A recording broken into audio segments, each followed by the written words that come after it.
یہ میرے خیال میں ہمیں اپنے ججز کے ساتھ کھڑے ہونا چاہیے. ججز خود کہہ رہے ہیں کہ یہ احمقانہ کیس ہے. آپ سائفر والا کیس تو صرف میں تو کہتی ہوں چلنا چاہیے.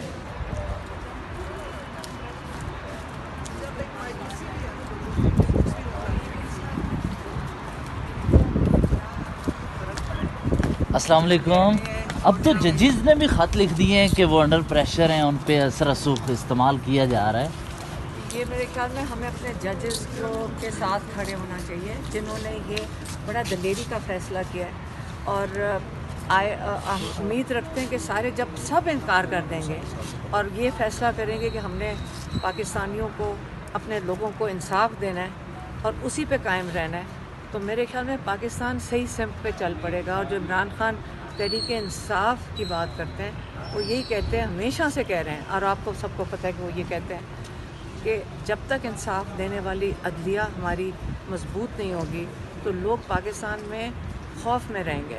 اور اس خوف کی وجہ سے آپ دیکھیں, جب عدلیہ کے جو احمقانہ کیسز عمران خان پہ بنائے گئے ہیں اور لوگوں پہ بنائے گئے ہیں اور دہشت گردی کے کیسز بنائے گئے, اس کی وجہ سے جیلوں میں ڈال دیا گیا ہے. ان کو انصاف کسی کو دینے کے لیے کوئی ہے ہی نہیں جج جس کے پاس ہم جا کے ہم کہیں کہ جی ہمیں انصاف دیں, ہمیں ان جیلوں سے نکالیں جہاں پہ ٹرائلز ہی نہیں چل رہی.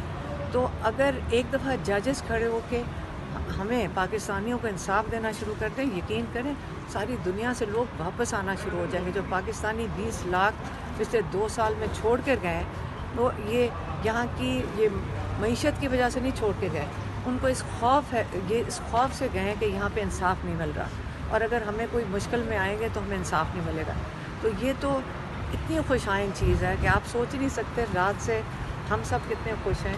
اور یہ بھی ہے, امید رکھتے ہیں کہ جسٹس عامر فاروق, ہم امید رکھتے ہیں کہ وہ اپنے ججز سے سیکھیں اور حوصلہ لیں, اور یہ جو احمقانہ کیسز سن رہے ہیں جس میں جن کی کنوکشن اوور ٹرن کرنی چاہیے, کہ جس میں ججز خود کہہ رہے ہیں کہ یہ احمقانہ کیس ہے. آپ سنیں کورٹ میں آ کے وہ ججز خود, ان کو سمجھ نہیں آ رہی کہ یہ کیس کو چلائیں کیسے آگے. تو جو بھی خلائی مخلوق ان کو پریشر ڈال رہی ہے, آپ اس کو چھوڑیں اور صرف یہ سوچیں کہ اپنی بھی عزت رکھیں, پاکستانیوں کو انصاف دینے کے اوپر قائم ہو جائیں, اور ساری پاکستانی قوم ان کے ساتھ کھڑی ہوئے گی. اچھا, آپ کے بھائی کے حوالے سے انہوں نے خط میں لکھا ہے کہ ان کے سیاسی کیسز جو ہیں اس کی وجہ سے اثر انداز ہوتے رہے ہیں, تو کیا لگتا ہے ریلیف مل سکتا ہے اب یہ چیزیں جب واضح ہو گئی ہیں؟ تو دیکھیں یہ اللہ کا کرنا ہے. جب اتنا پریشر ہے, پورا قوم اتنی پریشر میں رہی ہے, یہ کوئی اللہ نے پاکستان کے اوپر میرے خیال میں ہم سب پاکستانیوں کی دعاؤں کی وجہ سے, لوگوں نے اتنی دعائیں اور توبہ کی ہے کہ ہم سب سے غلطیاں ہوئی, ہم اللہ تعالیٰ ہمیں معاف کرے. کیا پتہ اسی کی وجہ سے اللہ تعالیٰ لوگوں کے دلوں میں یہ چیزیں ڈال رہے ہیں کہ آپ کھڑے ہو جاؤ اپنی قوم کے لیے. تو اگر ججز بھی کھڑے ہو گئے اور سیاستدان بھی کھڑے ہو گئے تو پاکستان کا تو مستقبل بہت روشن ہے. اچھا, میں یہ کہہ سکتی ہوں. علیمہ خان صاحبہ, ان 6 ججز کے خط لکھنے سے کیا جو سائفر کیس ہے اس پر کوئی اثر پڑے گا؟ اب مجھے نہیں پتا, کہ ویسے تو میں کتنی دفعہ ہم نے کہا عمران خان جیل میں بھی نہیں ہونا چاہیے. عمران خان کو تو اول جیل میں ہونا, یہ سیاسی کیس ہے, یہ اس کے جو کچھ بھی نہیں ملا عمران خان کے اوپر. یہ سائفر والا کیس تو صرف میں تو کہتی ہوں چلنا چاہیے. سائفر کیس کو چلنا چاہیے, سائفر کیس کو کھلنا چاہیے.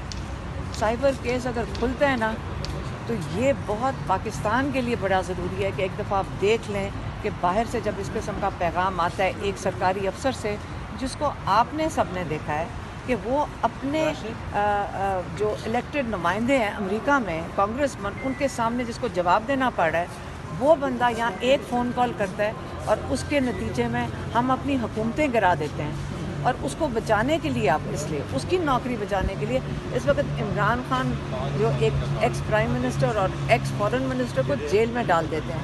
تو یہ کیس تو میں تو کہتی ہوں اس کو ختم ہونے کی بجائے میرا تو دل ہوگا کہ اس کو کھلنا چاہیے. یہ سائفر کا کاغذ کھولیں. جو ججز نے بھی اس دن پوچھا یہ کیا چیز ہے جس کے اوپر کیس چل رہا ہے, کیونکہ نہ پروسیکیوشن نے وہ سائفر کا کاغذ دیکھا ہے, نہ ڈیفینس نے دیکھا ہے, نہ ججز نے دیکھا ہے. تو یہ تو اتنا تو کیس وہ پوچھ رہے ہیں ججز کیسے بنائیں. تو یہ میرا خیال ہے سائفر کا کاغذ آج کھل جانا چاہیے. تو کیا عمران خان کے نالج میں بات لائی گئی ہے 6 ججز کے خط لکھنے کے حوالے سے؟ نہیں, ہمیں نہیں.